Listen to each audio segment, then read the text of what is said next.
He starred in hit films Red Dragon and Made in Manhattan, and now the very busy actor is about to release his latest project, Spider. In the movie, Fiennes plays a schizophrenic man trying to piece his life back together after being released from a mental institution.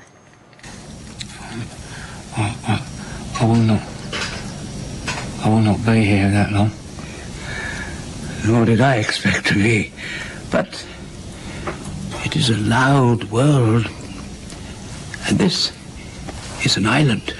But an island, sir, ruled by a tyrant queen that has the power to send any one of us back to where we came from.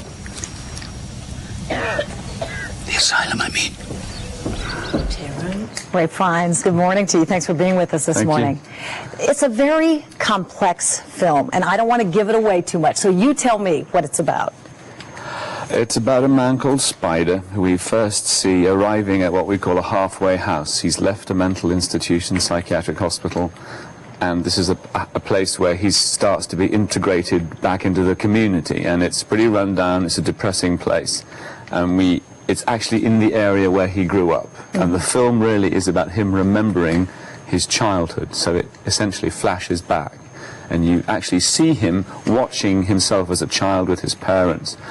And you see him, as it were, witness the unfolding of quite a disturbing circumstance around his mother and his father.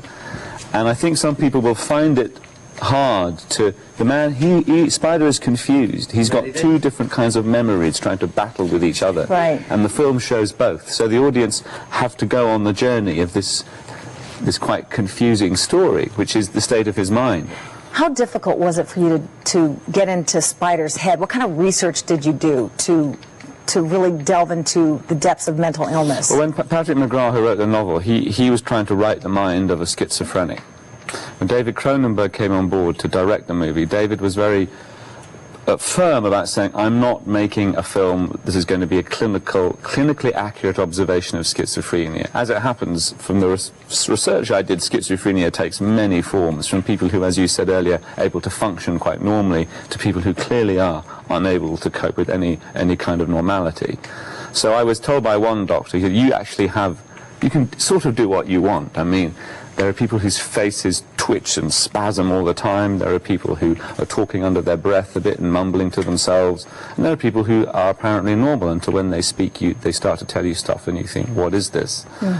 So I met some people who were afflicted with schizophrenia. I read and I talked to people who work with schizophrenics.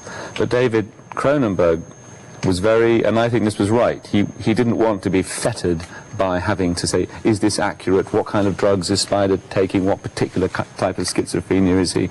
It was about more than that. He wanted it, as a way, imaginatively to run free, and that gave me freedom as an actor too. Because I mean, especially the drug thing, they're all treated with drugs now. I've seen your career and followed you for years. Are you drawn to roles like what you played in The English Patient and Schindler's List, and now Spider, who is somewhat sympathetic but dark? Are you drawn to these kinds of roles?